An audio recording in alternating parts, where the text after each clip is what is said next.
नमस्कार students, Ashish Sharma chemistry class में आपका स्वागत है। जैसा कि पिछली वीडियो में हमने इलेक्ट्रोकेमिस्ट्री फर्स्ट पढ़ी थी और आज हम आपके लिए लेके आए हैं इलेक्ट्रोकेमिस्ट्री क्लास नंबर 2। जैसा कि आपको बोर्ड पर टाइटल दिख रहा है इलेक्ट्रोकेमिस्ट्री क्लास 2, और आज हम इसके अंदर एप्लीकेशन ऑफ इलेक्ट्रोकेमिकल सीरीज पढ़ने वाले हैं। ध्यान से सुनना, इलेक्ट्रोकेमिकल सीरीज पिछली क्लास में हमने पढ़ ली थी और उनकी विशेषताएं भी देखी थी हमने। आज हम इलेक्ट्रोकेमिकल सीरीज की उपयोगिता या एप्लीकेशंस पढ़ेंगे और इन एप्लीकेशंस पे बेस्ड नीट और जेईई में बहुत सारे क्वेश्चंस आते हैं, उनकी भी आज हम चर्चा करेंगे। तो आज का टॉपिक है एप्लीकेशन ऑफ इलेक्ट्रोकेमिकल सीरीज। तो स्टार्ट करते हैं हम एप्लीकेशन ऑफ इलेक्ट्रोकेमिकल सीरीज। तो देखिए, सबसे पहले है फर्स्ट एप्लीकेशन है इसमें डिटर्मिनेशन ऑफ करेक्ट रिएक्शन। मान लीजिए आपको दो रिएक्शन यहां पर दे रखी है, रिएक्शन नंबर फर्स्ट ये वाली है और रिएक्शन नंबर सेकंड नीचे वाली है। अगर आपसे पूछा जाए कि कौन सी रिएक्शन रियल में एग्जिस्ट करती है या कौन सी रिएक्शन वाकई में सही है और कौन सी गलत है, किसका एग्जिस्टेंस है और किस रिएक्शन का एग्जिस्टेंस यहां पर नहीं है, उसको अगर हम यहां पर देखें तो देखो, इसे हम डिफाइन कर सकते हैं कि कौन सी रिएक्शन एग्जिस्ट है और कौन सी रिएक्शन डज नॉट एग्जिस्ट। तो देखिए, हमने इलेक्ट्रोकेमिकल सीरीज में देखा था कि इलेक्ट्रोकेमिकल सीरीज के अंदर जिंक और कॉपर में ऊपर कौन आता है। तो देखिए, इलेक्ट्रोकेमिकल सीरीज आप देखिए, ऊपर आता है जिंक और जिंक के नीचे आता है कॉपर। और हमने ये भी देखा था कि इलेक्ट्रोकेमिकल सीरीज के अगर बॉटम से टॉप की ओर जाए, नीचे से अगर ऊपर की ओर जाए, तो इलेक्ट्रोकेमिकल सीरीज में नीचे से ऊपर जाने पर ऑक्सीडेशन पोटेंशियल बढ़ता है। मतलब नीचे से ऊपर जाने पर ऑक्सीडेशन का नेचर बढ़ता है, मेटल का ऑक्सीडेशन का नेचर बढ़ता है। तो देखिए, अगर हम बात करें जिंक और कॉपर में, तो जिंक ऊपर आता है और कॉपर नीचे आता है। तो हम बोल सकते हैं we no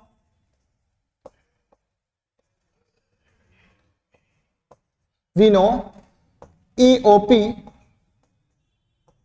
of zinc is greater than copper। Oxidation potential zinc का ज्यादा होता है और कॉपर का कम होता है कंपैरिजन। तो देखिए, ऊपर वाली अगर हम देखें तो इस रिएक्शन के अंदर Zn बदल रहा है, Zn बदल रहा है यहां पर Zn+2। ठीक है, जिंक यहां पर कन्वर्ट हो रहा है Zn+2 में।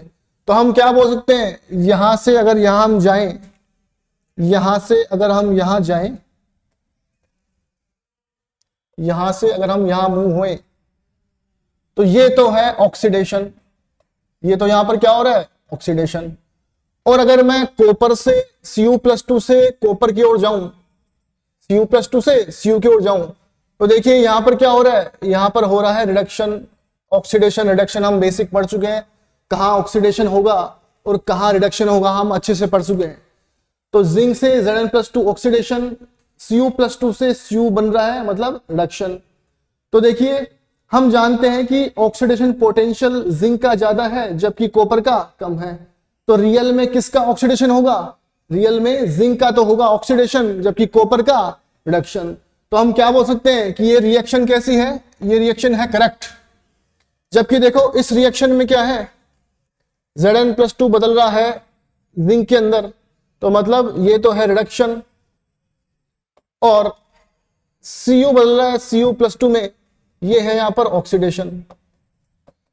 तो हम जानते हैं कि जिंक का रिडक्शन नहीं हो सकता जब कॉपर है साथ में, तो मतलब ये रिएक्शन करेक्ट नहीं है, गलत है। इतना क्लियर है यहां पे। अब देखो, अगर मैं यहां पर पूछना चाहूं, अब देखो क्या क्वेश्चन बनता है यहां पर। अगर मैं पूछना चाहूं कि विच इज ऑक्सीडाइज्ड, कौन सा सब्सटेंस ऑक्सीडाइज्ड हुआ है, कौन से सब्सटेंस का ऑक्सीडेशन हुआ है, तो बताइए किसका हुआ है। सीधी सी बात है, जिंक का हुआ यहां पर ऑक्सीडेशन। तो आंसर क्या आएगा यहां पर, जिंक। ठीक है, फिर क्वेश्चन नंबर दूसरा क्या बनता है यहां पर। अगर मैं पूछूं कि विच विच इज रिड्यूस्ड, किसका रिडक्शन हुआ है, विच इज रिड्यूस्ड, किसका रिडक्शन हुआ है। तो देखिए यहां पर बहुत सारे बच्चे क्या दिक्कत करते हैं, क्या गलती करते हैं कि बोलते हैं कि रिडक्शन हुआ है कॉपर का। क्या आंसर देते हैं, यहां पर आंसर देते हैं कि रिडक्शन हुआ है कॉपर का, लेकिन ऐसा नहीं है, कॉपर का रिडक्शन नहीं हुआ है, Cu+2 का हुआ है। तो कॉपर की अगर बोले तो गलत है, जबकि सही क्या है, यहां पर Cu+2 का रिडक्शन हुआ है। आई बात समझ में, यहां पर रिडक्शन किसका हुआ है, यहां रिडक्शन हुआ है Cu+2 का। आई बात समझ में। फिर अगर मैं मान लो क्वेश्चन पूछूं, नेक्स्ट क्वेश्चन यहां पे बनता है विच इज रिडक्टेंट। रिडक्टेंट कौन है, तो बेसिकली रिडक्टेंट वो होते हैं जो अनदर स्पीसीज का रिडक्शन करते हैं और खुद क्या हो जाते हैं, खुद हो जाते हैं ऑक्सीडाइज्ड। तो बोलिए ऑक्सीडाइज कौन हुआ है, जिंक यहां पर ऑक्सीडाइज हुआ है, और इस जिंक ने इलेक्ट्रॉन देकर के इस Cu+2 को Cu में रिड्यूस किया है। तो मतलब रिडक्टेंट कौन है, यहां पर रिडक्टेंट है जिंक। आई बात समझ में, आंसर क्या होगा, जिंक। फिर अगला क्वेश्चन बनता है which is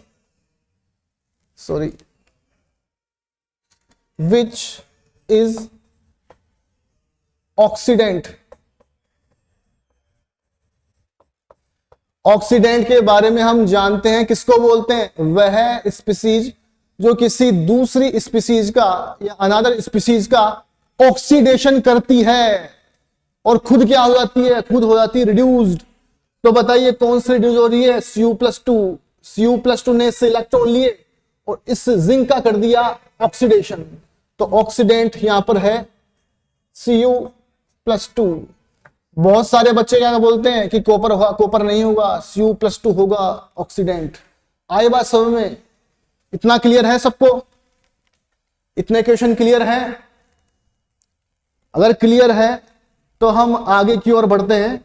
next application, next है एप्लीकेशन नंबर 2।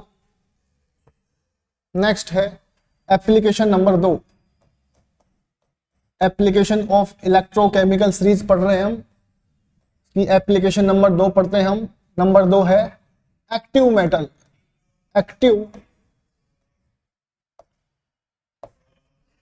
मेटल, सॉरी एक बार, एक्टिव मेटल।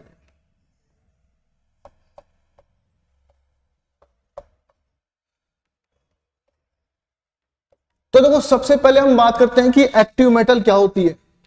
एक्टिव मेटल की बात करें तो देखो, जब किसी मेटल को एसिड में डालने पर, जब किसी मेटल को एसिड में डालते हैं तो उस एसिड से अगर हाइड्रोजन गैस निकलती है, ध्यान से सुनना, जब किसी मेटल को एसिड में डालने पर उस एसिड से हाइड्रोजन गैस रिलीज होती है, तो उस मेटल को हम बोलते हैं एक्टिव मेटल। मतलब ऐसी मेटल जो किसी एसिड से रिएक्शन कर ले और उससे हाइड्रोजन गैस निकलवा दे, तो उस मेटल को हम बोलते हैं एक्टिव मेटल या सक्रिय धातु।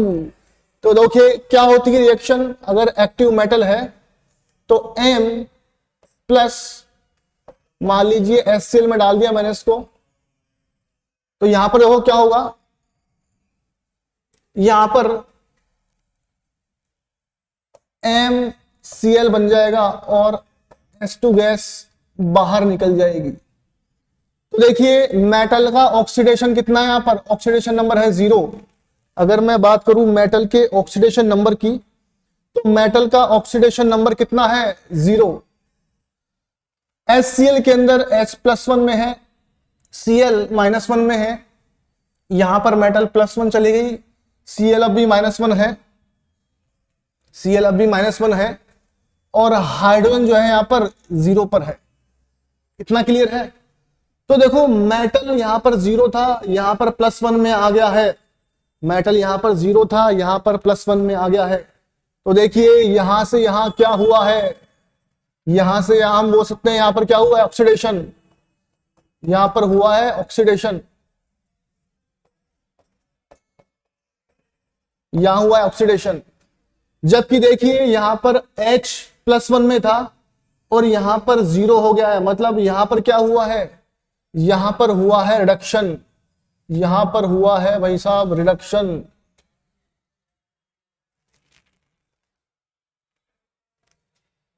यहां पर हुआ है रिडक्शन, तो यहां पर क्या हुआ है, यहां हुआ है साहब रिडक्शन। आई बात समझ में? तो मतलब हम ये कह सकते हैं कि जब एक्टिव मेटल HCl या किसी एसिड से रिएक्शन करता है तो हाइड्रोजन गैस निकलती है। उस समय मेटल का यहां पर क्या होता है, मेटल देखो यहां पर ऑक्सीडाइज हो रहा है, मतलब इस रिएक्शन में मेटल का क्या होगा, मेटल का होगा ऑक्सीडेशन। तो हम ये कह सकते हैं कि मेटल का ऑक्सीडेशन पोटेंशियल क्या होना चाहिए, मैक्सिमम से मैक्सिमम होना चाहिए। मतलब मेटल का जो ऑक्सीडेशन पोटेंशियल है वो क्या होना चाहिए, ज्यादा से ज्यादा, ठीक है। और मेटल का ऑक्सीडेशन पोटेंशियल ज्यादा कब होगा, जब इलेक्ट्रोकेमिकल सीरीज में वो मेटल हाइड्रोजन के ऊपर होगी। जितनी ऊपर होगी उतनी क्या हो जाएगी, एक्टिव मेटल। हाइड्रोजन के ऊपर आने वाली इलेक्ट्रोकेमिकल सीरीज में हाइड्रोजन के ऊपर आने वाली सारी की सारी मेटल्स क्या होती है, एक्टिव मेटल होती है, जो एसिड से हाइड्रोजन गैस रिलीज करवा देती है। तो देखिए डेफिनेशन क्या होगी, डेफिनेशन क्या होगी एक्टिव मेटल की। अगर मैं बात करूं डेफिनेशन ऑफ एक्टिव मेटल क्या होगी, अगर मैं बात करूं डेफिनेशन की,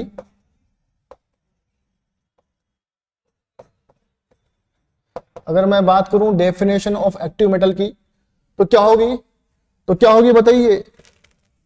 तो डेफिनेशन होगी the metal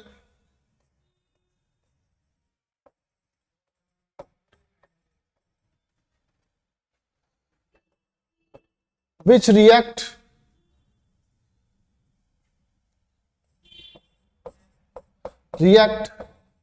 with acid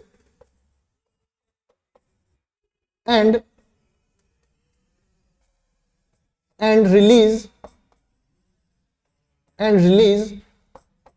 hydrogen gas that known as या called as एक्टिव मेटल। उसे हम क्या बोलेंगे, उसे हम बोलते हैं एक्टिव मेटल। क्लियर है इतना? उस मेटल को हम क्या बोलते हैं, उस मेटल को हम बोलते हैं एक्टिव मेटल। आए बात समझ में? क्लियर है? तो देखिए यहां पर हम क्या देख रहे हैं, इस रिएक्शन में मेटल का हो रहा है ऑक्सीडेशन, और मेटल का ऑक्सीडेशन कब होगा, जब if EOP of active metal ज्यादा होगी, इंक्रीज होगी, ठीक है। तो यहां पर क्या होगा, अगर if EOP of active metal ज्यादा होगी तो nature of oxidation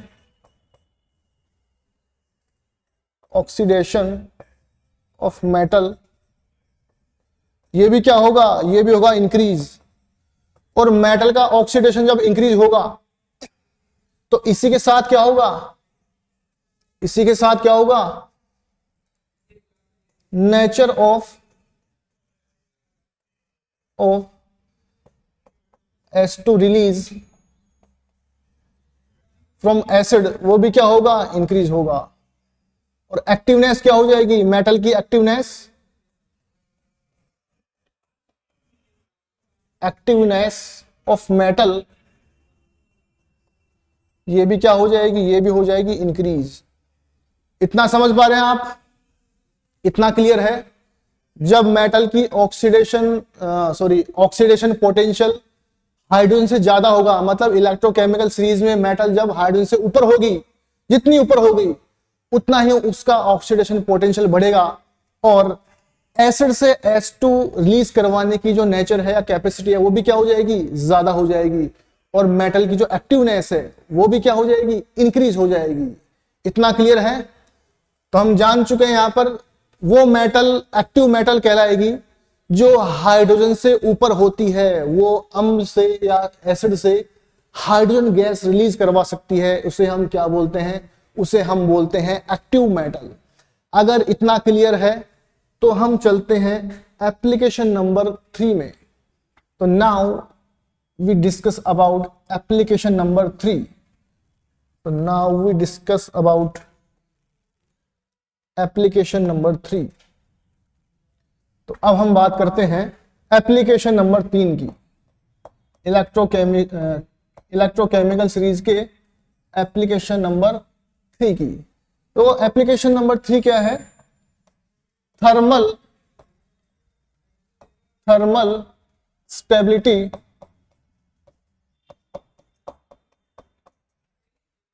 of metal oxide,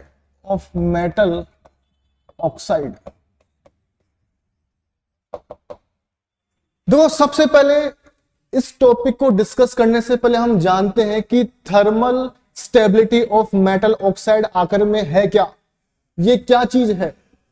तो देखो होता क्या है कि जब किसी मेटल ऑक्साइड को हम हीट करते हैं, गर्म करते हैं या जलाते हैं, जब किसी मेटल ऑक्साइड को हम गर्म करते हैं, जलाते हैं या हीट करते हैं, तो उस पर क्या होता है कि मेटल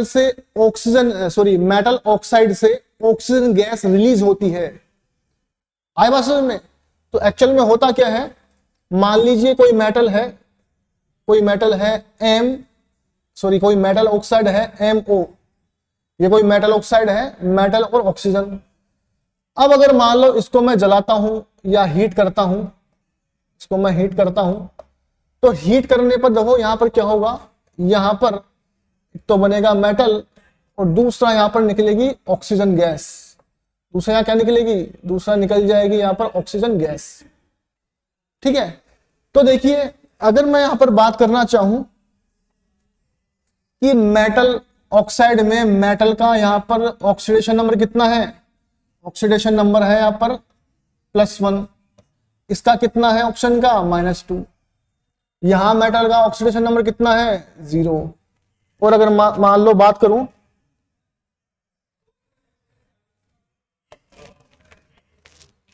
एक बार, ठीक है, ऑक्सीजन की मैं बात करूं अगर ऑक्सीडेशन नंबर की, तो इसका ऑक्सीडेशन नंबर है 0। इतना क्लियर है? तो हम बोल सकते हैं कि जब मेटल +1 से 0 में जब आया है, मेटल +1 से जब 0 में आया है, तो मेटल का तो हुआ है यहां पर रिडक्शन। क्या हुआ है? रिडक्शन। और ऑक्सीजन जब -2 से 0 में आया है, तो इसका हुआ यहां पर ऑक्सीडेशन। क्या हुआ है? ऑक्सीडेशन। तो देखो हम यहां पर क्या बोल सकते हैं, हम यहां पर ये बोल सकते हैं कि मेटल यहां पर क्या हुआ है, ऑक्सीडाइज्ड। यहां पर जो मेटल है, मेटल यहां पर क्या हुआ है, रिडक्शन हुआ है मेटल का। तो मेटल यहां पर क्या हुआ है, मेटल हुआ है रिड्यूस्ड। मेटल क्या हुआ है, रिड्यूस्ड। और मेटल कब रिड्यूस होगा, जब मेटल इलेक्ट्रोकेमिकल सीरीज में बहुत नीचे होगा। अगर मेटल बहुत नीचे होगा तो मेटल का रिडक्शन पोटेंशियल भी ज्यादा होगा, और जब मेटल का रिडक्शन पोटेंशियल ज्यादा होगा तो वो इजीली रिड्यूस हो जाएगा। आई बात समझ में? और उससे क्या निकल जाएगी, ऑक्सीजन। ऑक्सीजन का निकलना भी क्या होता है, रिडक्शन। तो हम क्या बोल सकते हैं, हम यह बोल सकते हैं, तो देखो एक बार सुनिए मेरी बात। सबसे पहले मैं बात करता हूं thermal stability of metal oxide. देखिए जब किसी मेटल ऑक्साइड को हम गर्म कर रहे हैं, तो किसी को तो बहुत ज्यादा गर्म करने के बाद भी वो ऑक्सीजन नहीं निकालता है, मतलब metal oxide as it is रहता है, डिकम्पोज नहीं होता है, इसका थर्मल डिकम्पोज नहीं होता है, तो वो मेटल ऑक्साइड स्टेबल है। लेकिन अगर मान लीजिए किसी मेटल ऑक्साइड को लो टेम्परेचर पे गर्म करने पर या जलाने पर इजीली ये ऑक्सीजन निकालता है, ऑक्सीजन रिलीज करता है, मतलब ये मेटल ऑक्साइड डिकम्पोज हो जाता है, तो इसलिए हम बोल सकते हैं कि इस मेटल ऑक्साइड का थर्मल स्टेबिलिटी लो है या कम है, क्योंकि जो मेटल ऑक्साइड था वो अब रहा ही नहीं, मेटल ऑक्साइड ऑक्सीजन निकाल दिया। मेटल और ऑक्सीजन बदल गया। तो अगर कम तापमान पर ही जो मेटल ऑक्साइड गर्म करने पर मेटल ऑक्साइड नहीं रह पाता, ऑक्सीजन निकाल लेता है, तो हम बोल सकते हैं कि उसकी थर्मल स्टेबिलिटी क्या है, कम है। तो आई बात समझ में? तो हम क्या बोल सकते हैं कि इफ ERP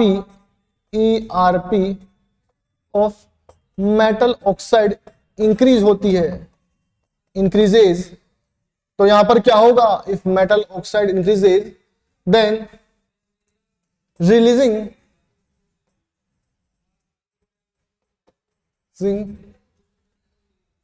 ऑफ ऑक्सीजन, वो भी क्या हो जाएगी, increases.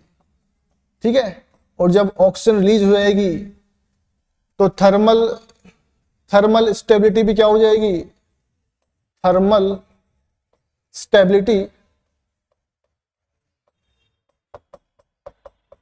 Stability of metal oxide MO, वो भी क्या हो जाएगी, ये भी क्या हो जाएगी, डिक्रीज। आए बात समझ में? क्लियर है इतना? तो देखो अगर मैं एक क्वेश्चन दूं, यहां पर एक क्वेश्चन आपका यहां पर बनता है, कैसे बनता है वो क्वेश्चन देखना। एक क्वेश्चन मैं आपको देता हूं, यहां पर क्वेश्चन आप सॉल्व करिए, बताना कि order of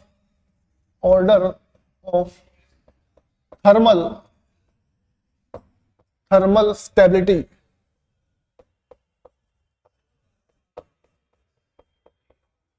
order of thermal stability. तो देखो दो कंपाउंड है हमारे पास में, यहां पर दो मेटल ऑक्साइड है, ZnO है और CuO है, जिंक ऑक्साइड और कॉपर ऑक्साइड। ठीक है, तो अगर मान लीजिए आपसे पूछा जाए कि इनका थर्मल स्टेबिलिटी का ऑर्डर क्या होगा, तो देखिए हम जानते हैं जो मेटल इजीली रिड्यूस हो जाएगा उसकी थर्मल स्टेबिलिटी क्या होती है, कम होती है।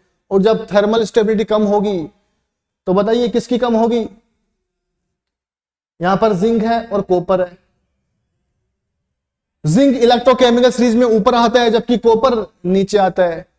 ऊपर से नीचे जाने पर रिडक्शन की जो नेचर है वो बढ़ती है, तो जब कॉपर ऑक्साइड जब इजीली डिकम्पोज हो जाएगा तो इसकी स्टेबिलिटी भी क्या हो जाएगी, कम हो जाएगी। तो ज्यादा स्टेबल कौन है, जिंक ऑक्साइड ज्यादा स्टेबल है, जबकि कॉपर ऑक्साइड कम स्टेबल है। क्योंकि हम जानते हैं यहाँ पे, बिकॉज हम क्या जानते हैं, ERP ऑफ कॉपर तो है ज्यादा और जिंक की ERP क्या है, कम है। कॉपर की ERP ज्यादा होगी तो इजीली ये रिड्यूस हो जाएगा, किसमें हो जाएगा, M+ से M0 में रिड्यूस हो जाएगा। इतना क्लियर है? इतना सबको क्लियर है तो हम आगे बढ़ते हैं। इतना सबको क्लियर है तो हम आगे बढ़ते हैं। Sorry,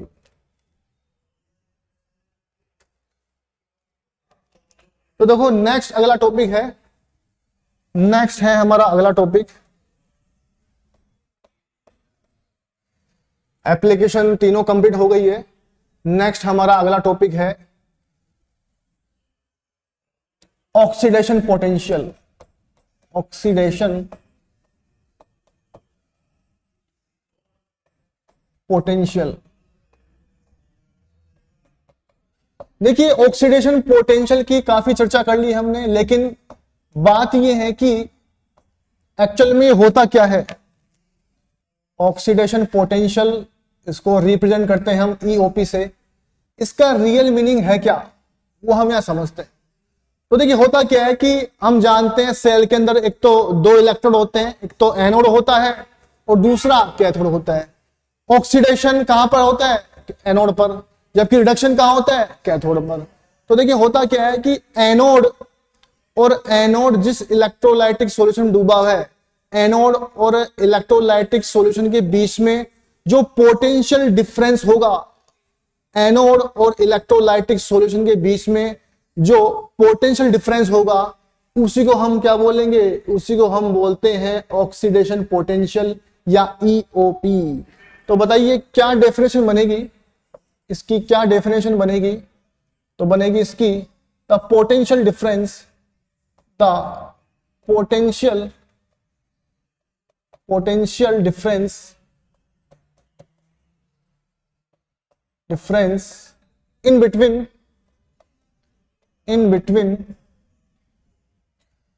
anode electrode and surrounding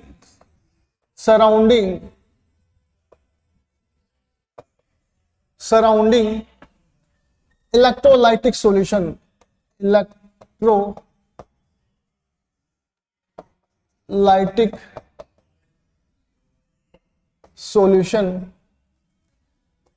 is known as oxidation potential. Anode और उसके चारों ओर जो सराउंडेड इलेक्ट्रोलाइटिक सॉल्यूशन है उसके बीच में जो पोटेंशियल डिफरेंस होगा उसी हम क्या बोलते हैं, उसी को हम बोलते हैं ऑक्सीडेशन पोटेंशियल या ईओपी। आए बात समझ में। अब देखो दूसरा क्या होता है कि अगर हम इसी ऑक्सीडेशन पोटेंशियल की बात करें एट स्टैंडर्ड कंडीशन,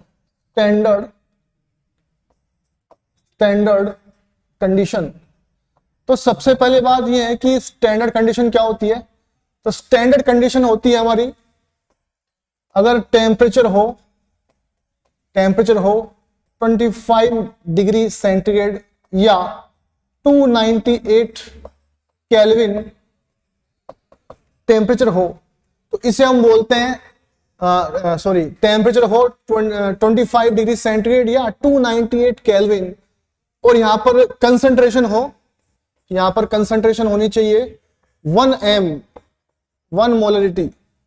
टेम्परेचर 25 या 298 केल्विन और कंसंट्रेशन क्या होना चाहिए इलेक्ट्रोलाइटिक सॉल्यूशन की 1 मोलरिटी 1 m। तो इसे हम बोलते हैं स्टैंडर्ड कंडीशन। तो स्टैंडर्ड कंडीशन पर जो जो ऑक्सीडेशन पोटेंशियल होगा उसे हम क्या बोलते हैं, उसे हम बोलते हैं स्टैंडर्ड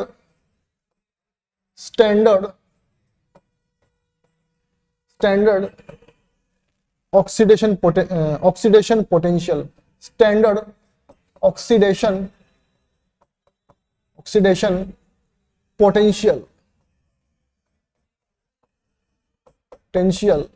या इसको हम रिप्रेजेंट करते हैं ईओपी नोट से। इतना क्लियर है। तो नेक्स्ट है नंबर 2 हमारा यहां पर, उसको हम बोलते हैं रिडक्शन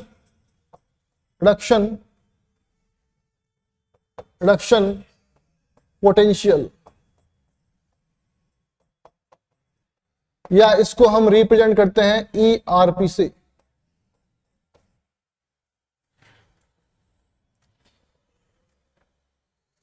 तो देखो रिडक्शन पोटेंशियल क्या होता है, the potential difference in between cathode, क्योंकि हम जानते हैं reduction is take place on cathodic surface. Potential difference in between cathode and surrounded electrolytic solution is known as reduction potential ERP. तो बोलिए क्या बोलेंगे, the potential difference in between cathode and electrolytic solution, surrounded electrolytic solution is known as ERP। ठीक है। और यही अगर हम बात करें स्टैंडर्ड कंडीशन पे, एट स्टैंडर्ड कंडीशन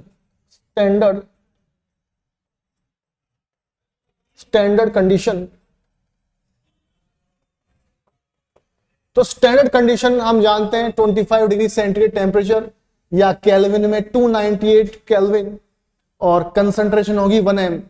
तो इसी पे हम इसको क्या बोलेंगे, इसको हम बोलेंगे स्टैंडर्ड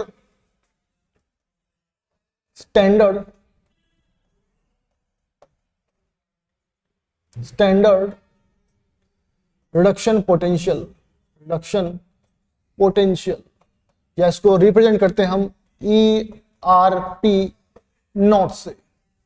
इतना क्लियर है सबको? इतना क्लियर है तो हम आगे बढ़ते हैं। फिर अब देखिए हम अगर मैं बात करूं, देखो मान लीजिए कोई है, if for any species, any element, मान लीजिए कोई एलिमेंट है, कोई भी एक्स वाई जेड कोई भी एलिमेंट है, उस एलिमेंट के लिए अगर ईओपी नोट, ये तो है एक्स, ऑक्सीडेशन पोटेंशियल जो है, स्टैंडर्ड ऑक्सीडेशन पोटेंशियल वो है एक्स वोल्ट, कितना है एक्स वोल्ट।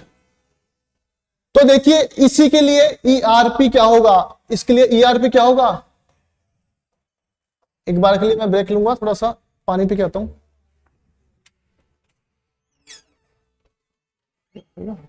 नहीं अभी नहीं चल रहा है ना, तो पानी पी लेता हूं मैं। हैं? अरे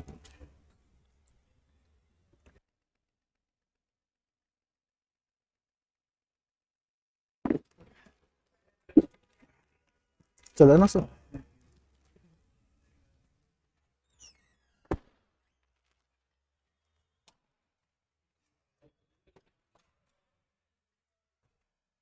हेलो हेलो, आवाज आ रही है सबको? तो देखिए किसी एलिमेंट के लिए अगर ईओपी नोड एक्स वोल्ट है, तो उस एलिमेंट के लिए ईआरपी नोड क्या हुआ, रिडक्शन पोटेंशियल क्या हुआ। तो देखो ईओपी अगर एक्स वोल्ट है तो ईआरपी भी इसके लिए क्या होगा, एक्स वोल्ट होगा।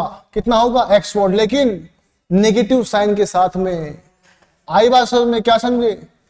तो जितना ऑक्सीडेशन पोटेंशियल होता है किसी एलिमेंट के लिए, उतना ही रिडक्शन पोटेंशियल होता है, लेकिन साइन क्या होता है, चेंज होता है। यहां पर ईओपी प्लस एक्स वोल्ट है तो ईआरपी क्या हो जाएगा, माइनस एक्स वोल्ट। अगर मान लीजिए ईओपी माइनस एक्स वोल्ट होता तो ईआरपी भी क्या होता, प्लस एक्स वोल्ट। आए बात समझ? मतलब वैल्यू उतनी रहेगी, वैल्यू बराबर रहेगी, लेकिन साइन चेंज होता है किसी पर्टिकुलर एलिमेंट के लिए। इतना क्लियर है सबको? इतना क्लियर है? अब देखिए अगर मैं बात करूं, अगर मैं यहां पर बात करूं next number 2, E cell note की। कोई मान लीजिए सेल है, सेल के अंदर इलेक्ट्रोड दो टाइप के होते हैं, एनोड होता है, कैथोड होता है। एनोड पर जो पोटेंशियल होगा वो होता है ईओपी, जबकि कैथोड के लिए ईआरपी। तो देखिए किसी भी सेल का एनोड और कैथोड के बीच में पोटेंशियल डिफरेंस निकालना हो, किसके बीच में, सेल के अंदर कैथोड और एनोड के बीच में अगर पोटेंशियल डिफरेंस निकालना हो तो उस पोटेंशियल डिफरेंस को हम बोलते हैं ई सेल। और ये ई सेल बराबर होता है यहां पर हमारा EOP note, sorry EOP note plus ERP note. आया में? तो किसी भी सेल का जो टोटल पोटेंशियल डिफरेंस है कैथोड और एनोड के बीच में, उसको हम बोलते हैं ई सेल नोट। और इस ई सेल नोट का जो वैल्यू है वो क्या होती है, EOP note plus ERP note. तो फॉर्मूला क्लियर है? कुछ बुक्स में EOP note minus ERP note होता है, वो भी सही है, ये भी सही है। बस हमें मैथमेटिक्स बहुत अच्छे से अप्लाई करनी आनी चाहिए। मैथमेटिक्स अगर सही अप्लाई हो रही है तो कोई दिक्कत नहीं आएगी। आई बात समझ में?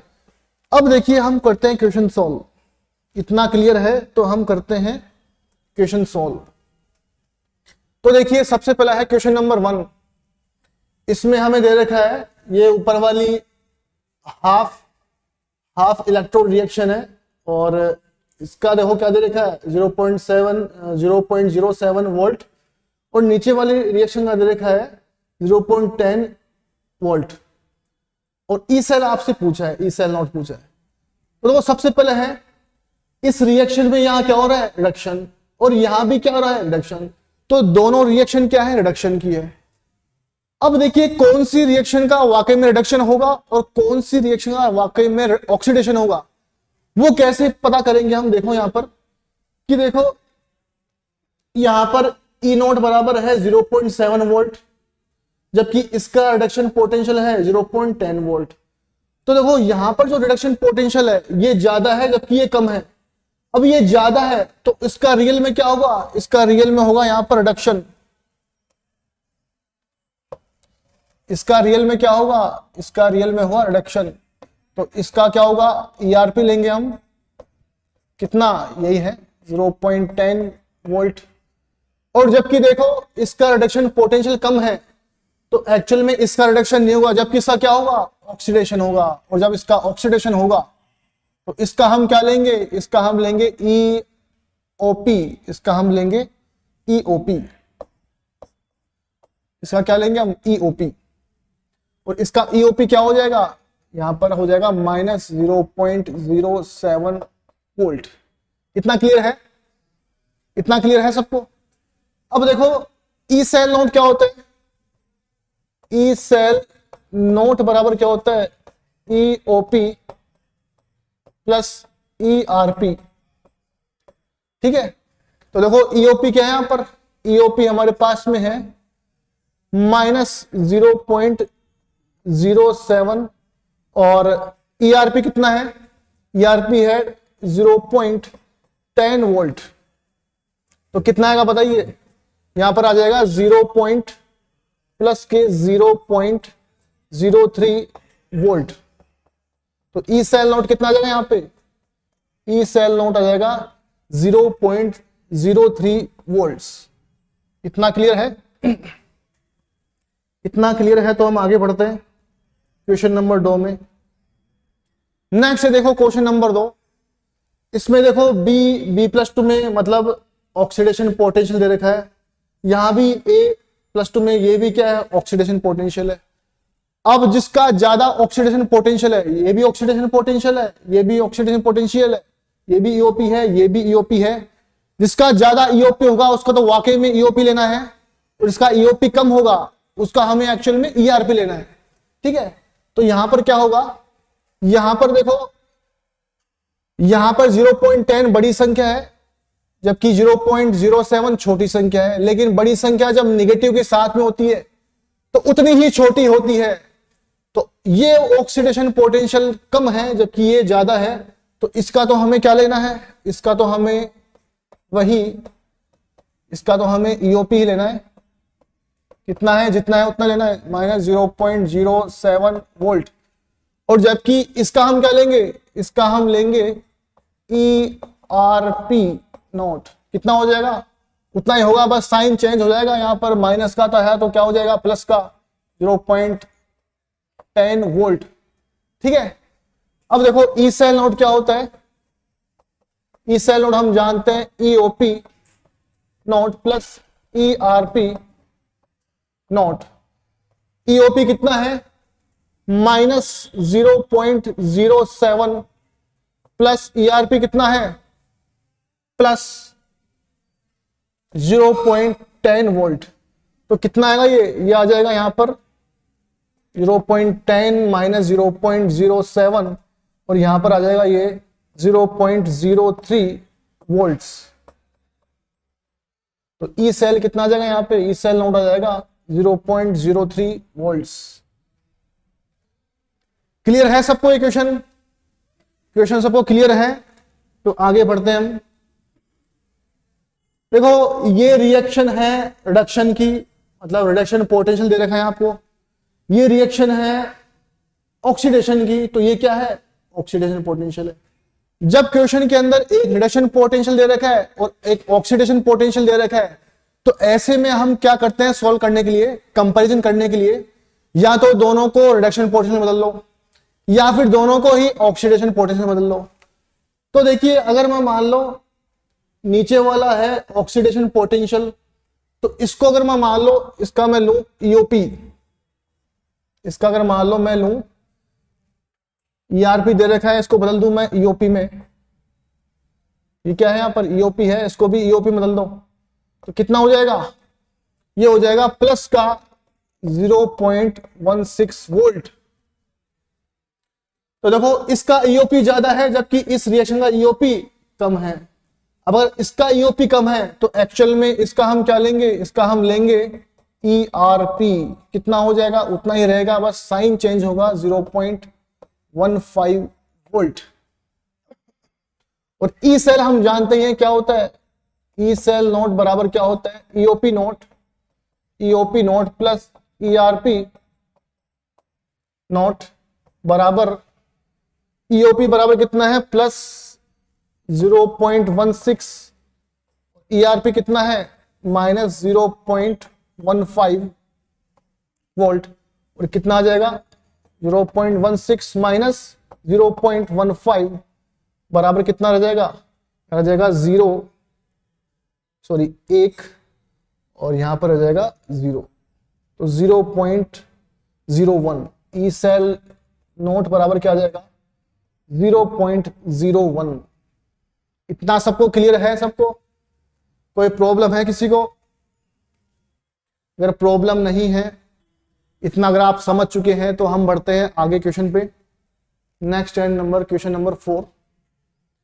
क्वेश्चन नंबर 4, तो इस क्वेश्चन में क्या है, दो आपको हाफ रिएक्शन दे रखी है और साथ में अब की बार आपको दे रखा है सेल, आपको सेल बनाया हुआ है। तो देखो, जब आपको सेल दे दिया है तो आपको अकॉर्डिंग टू सेल ही चलना है। सेल के बारे में बताया था मैंने, ये कौन सी होती है, ये रिएक्शन होती है एनोड की, और एनोड में क्या होता है ऑक्सीडेशन। लेफ्ट साइड एनोड होता है ऑक्सीडेशन के लिए, राइट साइड क्या होता है, राइट साइड होता है कैथोड। और कैथोड किसके लिए होता है रिडक्शन के लिए, कैथोड होता है रिडक्शन के लिए। तो देखो यहां पर A कन्वर्टेड इनटू A+2, मतलब ऑक्सीडेशन हो रहा है, तो ये रिएक्शन भी ऑक्सीडेशन के लिए है। तो इसका हम क्या लेंगे, इसका हम लेंगे वही EOP दे रखा है, EOP ही लेंगे x वोल्ट।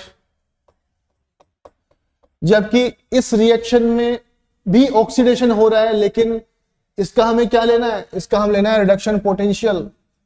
तो इसको ऑक्सीडेशन पोटेंशियल को हम बदलेंगे, ये EOP है, इसको बदलेंगे हम ERP में, और ERP नोट बराबर क्या होगा, सेम वही होगा वैल्यू, लेकिन साइन चेंज होएगा, +y का बन जाएगा -y। और अब हम निकालेंगे ई सेल नोट बराबर हम जानते हैं EOP note plus ERP note. EOP कितना है x वोल्ट, प्लस ERP कितना है -y वोल्ट। तो आंसर क्या आ जाएगा, ई सेल नोट बराबर x माइनस वाई वोल्ट। इतना क्लियर है सबको? नया क्वेश्चन क्लियर है?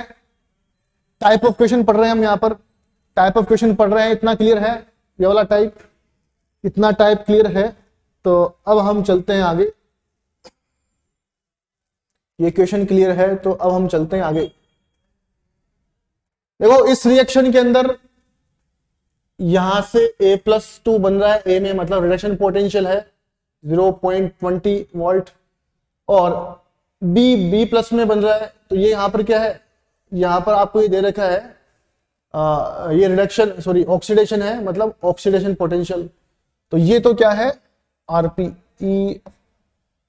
ERP, और ये क्या है EOP।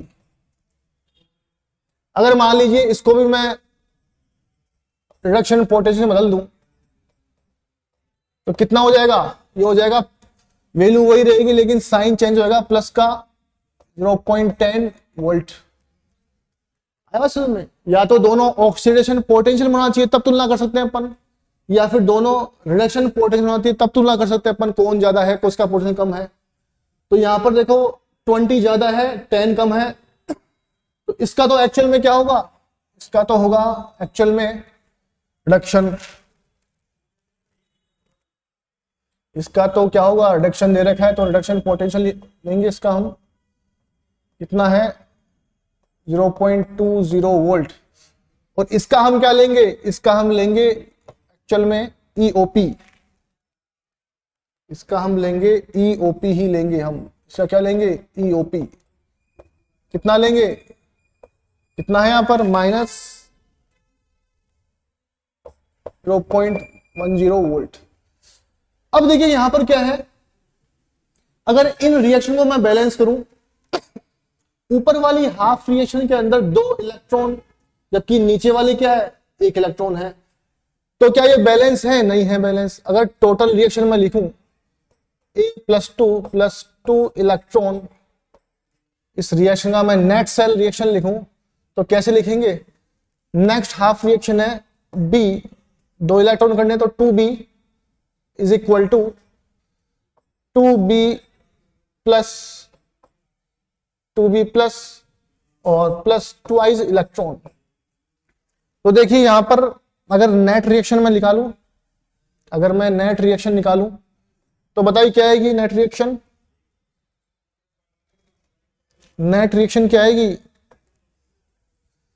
2 इलेक्ट्रॉन से 2 इलेक्ट्रॉन गए और क्या बच गया? a plus 2 plus 2b is equal to a plus 2b plus. इतना क्लियर है? तो देखिए एक्चुअल में बहुत सारे बच्चे गलती क्या करते हैं कि इसका तो चलो ऑक्सीडेशन, इसका हमें लेना है ईआरपी, कितना है? ईआरपी है यहां पर 0.20 वोल्ट ईआरपी, इसका लेना है हमें ईओपी। तो गलती क्या करते हैं कि अगर मान लीजिए इस नॉन बैलेंस रिएक्शन का ईओपी है माइनस 0.10 वोल्ट और यहां पर इसको 2 से गुणा किया है तब बैलेंस हुई है, तो बहुत सारे बच्चे गलती क्या करते हैं कि इसका ईओपी क्या लिखेंगे, इसको भी कर देंगे 2 से गुणा, 2 से इसको कर देंगे गुणा, सॉरी इसको भी क्या कर देंगे 2 से गुणा कर देंगे और क्या मानेंगे कि ये इतना वोल्ट होगा, लेकिन इतना वोल्ट नहीं होगा, ये है गलती जोन। रिएक्शन बैलेंस करते टाइम में हम 2 से गुणा कर रहे हैं, लेकिन इसको हम 2 से गुणा नहीं करेंगे। इसका ईओपी क्या होगा? इसका ईओपी यही होगा, इसका ईओपी ये वाला ही होगा। ईओपी चेंज नहीं होता, ईओपी को हम गुणा नहीं करते। आई बात समझ में? ईओपी मल्टीप्लाई नहीं होगा, ईओपी उतना ही रहता है। आई बात समझ में? तो इस गलती जोन को आप याद रखना, दैट इज गलती जोन। इस गलती जोन को आप याद रखना। रिएक्शन को बैलेंस करने के लिए भले ही 2 से गुणा करते हो, लेकिन ऑक्सीडेशन पोटेंशियल को गुणा करने पर, या जो पोटेंशियल है इसको गुणा करने, उसको हम गुणा नहीं करते। आई बात समझ में? इसको हम मल्टीप्लाई नहीं करते 2 से, एज इट इज लेते हैं। तो यहां पर देखो ई सेल बराबर क्या होता है? ई सेल नॉट बराबर क्या होता है? ई सेल नॉट बराबर होता है EOP not plus ERP not. EOP कितना है? ईओपी है हमारा यहां पर माइनस 0.10 वोल्ट प्लस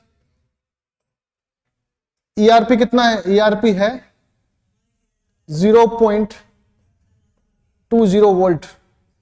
तो बताइए कितना आ जाएगा यहां पर? यहां पर जाएगा 0.10 वोल्ट्स। ई सेल नोट कितना जाएगा? ई सेल नोट बराबर जाएगा 0.10 वोल्ट। इतना क्लियर है सबको? बहुत ही अच्छा क्वेश्चन है आईआईटी मेन, एडवांस और नीट के लिए। इतना क्लियर है सबको? सबको क्लियर है? इतना क्लियर है? तो देखो नेक्स्ट क्वेश्चन हम यहां पर डिस्कस करेंगे। उससे पहले देखो एक अगला क्वेश्चन और डिस्कस करते हैं, क्योंकि जब वो समझ पाएंगे तब आप इस क्वेश्चन को समझ पाएंगे। ठीक है, देखिए ये कोई रिएक्शन है, Cl minus converted into chlorine और chlorine converted into chloronium, chloride converted into Cl और Cl converted into chloronium Cl plus. तो एक्चुअल में ये एक पूरी हाफ रिएक्शन है जो खुद 2 हाफ रिएक्शन से मिलकर बनी है। ये खुद एक हाफ रिएक्शन है जो खुद 2 हाफ रिएक्शन से मिलकर बनी है, और इसका आपको, इस पूरी हाफ रिएक्शन का आपको विभव पूछ रहा है। ठीक है, इसका इलेक्ट्रोड का पोटेंशियल पूछ रहा है जो कितना होगा। तो ऐसे में देखो इस रिएक्शन को हम कैसे सॉल्व करते हैं वो देखना आप। अब देखो इसको कैसे सॉल्व करते हैं अपन। अगर मान लीजिए इसका एक फॉर्मूला बनाएंगे हम यहां पे। अगर मान लीजिए यहां पर इसका जो पोटेंशियल है वो है सपोज E1, इसका पोटेंशियल कितना है E1, और यहां पर इलेक्ट्रॉन चेंज है N1। इस हाफ रिएक्शन का पोटेंशियल है E1 और इस रिएक्शन में इलेक्ट्रॉन चेंज है N1। कितने इलेक्ट्रॉन एक्सचेंज हुए या चेंज हुए हैं वो कितने हैं? N1। और इस हाफ रिएक्शन का पोटेंशियल है E2 और इलेक्ट्रॉन चेंज है N2। और इस पूरी रिएक्शन का इस पूरी रिएक्शन का यहां से यहां तक इसका मान लो पोटेंशियल है E3 और इलेक्ट्रॉन चेंज है N3। तो देखो यहां पर रिलेशन क्या बनता है, यहां पर हम बात करें रिलेशन की, मैथमेटिकल रिलेशन की, वो क्या बनता है वो देखो। तो देखो यहां पर N3 गुणा E3 is equal to N1 गुणा E1 प्लस N2 गुणा E2, N2 गुणा E2। और यहां से E3 बराबर क्या हो जाएगा, यहां से E3 बराबर हो जाएगा N1 गुणा E1 प्लस N2 गुणा E2 अपॉन N3। आए बात समझ में। तो हमारे पास में एक फॉर्मूला डिराइव हो चुका है, तो इस फॉर्मूले को अप्लाई करते हैं यहां के लिए। तो देखो यहां पर हमें E3 निकालना है, ठीक है, हमें E3 E सेल नोट निकालना है इसका। तो कैसे होगा, यहां पर E1 कितना है -13.6, -13.6 और N1 कितना है, यहां पर कितने इलेक्ट्रॉन एक्सचेंज हुए हैं, Cl माइनस बना है Cl में, ठीक है, यहां पर कितना है 0। तो यहां पर N1 कितना है 1, ठीक है, 1 गुणा 1 प्लस N2 यहां पर कितना है 0 से +1, मतलब यहां भी कितना है N2, कितने इलेक्ट्रॉन एक्सचेंज हुए हैं 1। और E2 कितना है, E2 है दिया है हमको -0.4 अपॉन N3 कितना है, यहां पर यहां N3 है। इस टोटल रिएक्शन में कितने इलेक्ट्रॉन एक्सचेंज हुए हैं, देखो यहां से 1 है और यहां से 1 है, तो कितने हो जाएंगे यहां पर 2। यहां पर टोटल कितने इलेक्ट्रॉन एक्सचेंज हुए हैं 2। तो इसको जब सोल्व करेंगे तो सोल्व करने पर यहां पर क्या आएगा, E0 बराबर आएगा हमारे यहां पे -13.6 प्लस, सॉरी माइनस हो जाएगा यहां पर -0.4 अपॉन 2। तो बताइए कितना आ जाएगा यहां पर आ जाएगा 14, यहां पर जाएगा -14 अपॉन 2 और बराबर कितना आएगा माइनस का 7 वोल्ट। कितना आ जाएगा माइनस का 7 वोल्ट, माइनस का 7 वोल्ट। इतना क्लियर है सबको, इतना क्लियर है, इतना क्लियर है सबको, इतना क्लियर है। तो हम चलते हैं नेक्स्ट क्वेश्चन पे, इसे हम सॉल्व करते हैं। देखो हम जानते हैं क्या रिलेशन आया था, E3 बराबर N1 गुणा E1 प्लस N2 गुणा E2 अपॉन N3, ये हमारा आया था रिलेशन। अब देखो इस रिलेशन के अंदर अगर हम निकालें, देखो हमें ये पूछा है, ठीक है, हमें क्या पूछा है, ये वाला पूछा है। तो देखो E3 कितना है, E3 है यहां पर, E3 कितना है, देखो ये तो E3 है, ये E2 मान लो आप, जो आपसे पूछा है, और ये मान ये है दिया है E1 दिया है आपको। यहां पर कितने इलेक्ट्रॉन एक्सचेंज हो रहे हैं, यहां पर इलेक्ट्रॉन एक्सचेंज होने वाले हैं I माइनस से I0 बनाए, तो कितना हो गए N1 बराबर कितना हो गया 1। ऐसे ही यहां पर I0 से +1 बनाए, मतलब N2 बराबर कितना हो गया, यहां पर भी हो गया 1। और N3 पर, अच्छा N3 कितना है, यहां पर N3 है, यहां 1 है, यहां 1 है, तो टोटल कितना हो जाएगा, टोटल हो जाएगा 2। तो देखो कैसे निकालेंगे अपन, तो N1 E1 सॉरी E3 गुणा N3 बराबर E1 गुणा N1,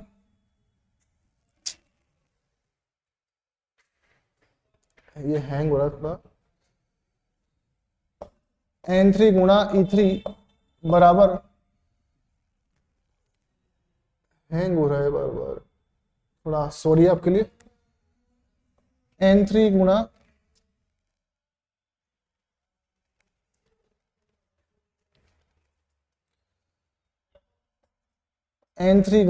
E3 बराबर,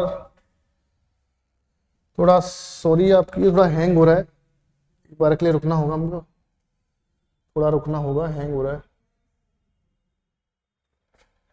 इज इक्वल टू N1 गुणा E1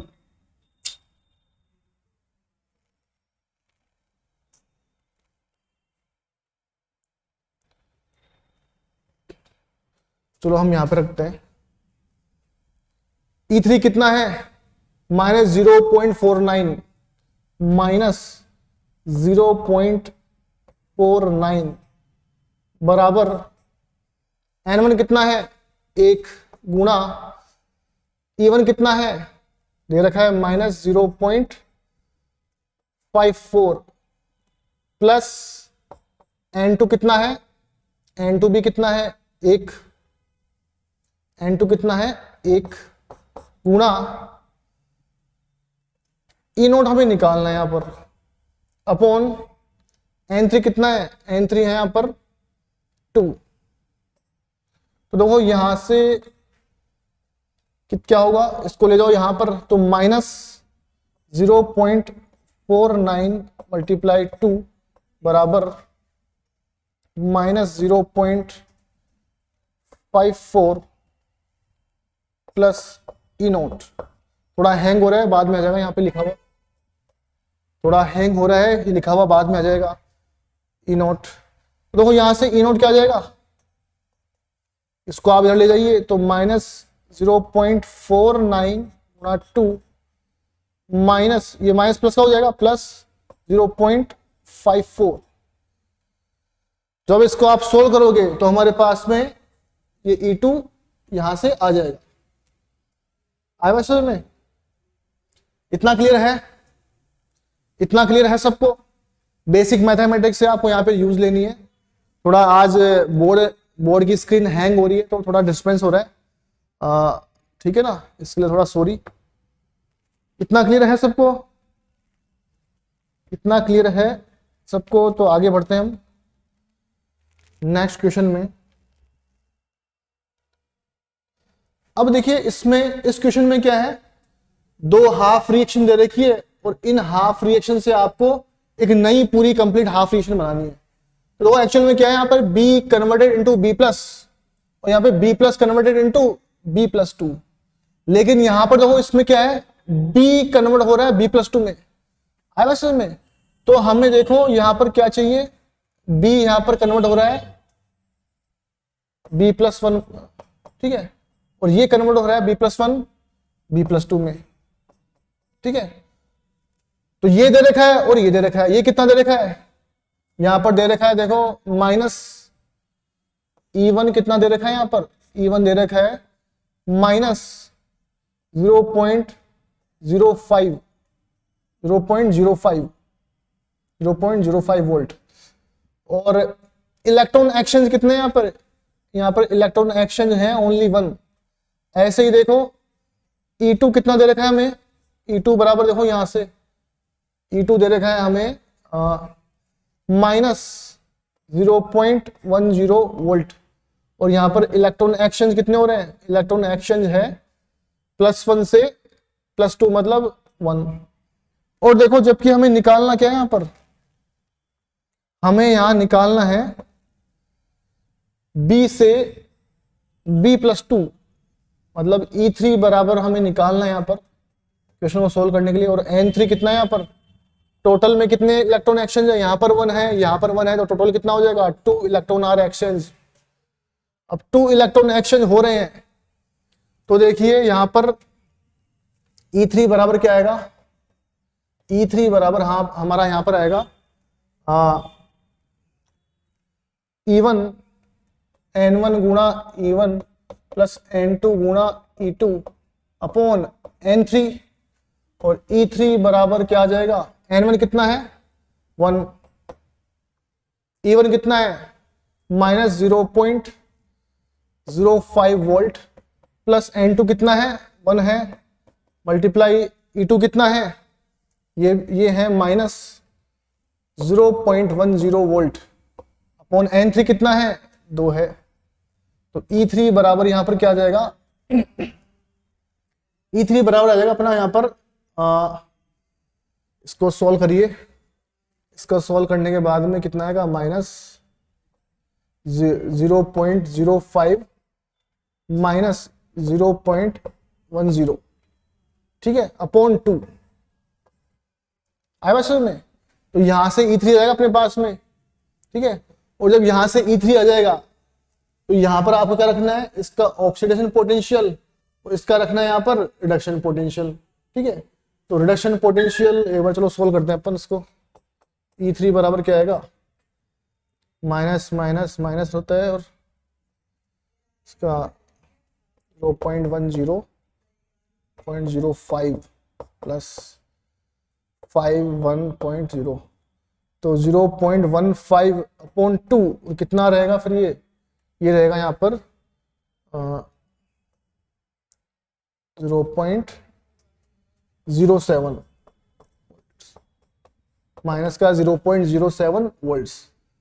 अब देखो ये भी ऑक्सीडेशन पोटेंशियल है यहाँ पर, और ये भी ऑक्सीडेशन पोटेंशियल है, ज्यादा किसका है, इसका। तो इसका हमें क्या लेना पड़ेगा, इसका हमें लेना पड़ेगा रिडक्शन पोटेंशियल ERP। कितना, इसका ERP हमें लेना पड़ेगा, एक मिनट, हाँ इसका ERP लेना पड़ेगा हमें प्लस का, सॉरी इसका ERP हमें लेना पड़ेगा प्लस का 0.10 वोल्ट। आएगा समझ में? इतना हमें लेना पड़ेगा। तो यहां पर E सेल नॉट कितना आ जाएगा, E सेल नॉट बराबर जाएगा EOP not plus ERP not, और EOP कितना है, EOP आप ले वो यहां से, ठीक है। तो कितना लेंगे आप, यहां पे लेंगे आप इतना माइनस, ठीक है, ये EOP है, ये क्या है, EOP है, EOP नॉट। EOP नोट कितना है, माइनस 0.07 प्लस ERP कितना है, ERP होगा प्लस 10 वोल्ट, 0.10 वोल्ट। तो इसको जब आप सोल्व करेंगे तो कितना आएगा, 0.03 वोल्ट्स। इतना क्लियर है सबको, इतना क्लियर है। दो हाफ सेल रिएक्शन को हमें जोड़ करके एक नई हाफ सेल रिएक्शन बनानी है। उसका फॉर्मूला कैसे बनता है, कैसे अप्लाई करते हैं, और इसका अपर लेवल का क्वेश्चन कैसे सेट होता है, उसको कैसे सोल्व करना है, वो हम यहाँ पे देख चुके हैं। तो आज के लिए इतना काफी, फिर मिलते हैं जल्दी एक नई क्लास के साथ में। तो पढ़ते रहिए, आगे बढ़ते रहिए, डाउट्स है कमेंट करिए, सब्सक्राइब करिए और चैनल पर बने रहिए। आशीष शर्मा का धन्यवाद। आपका दिन शुभ रहे।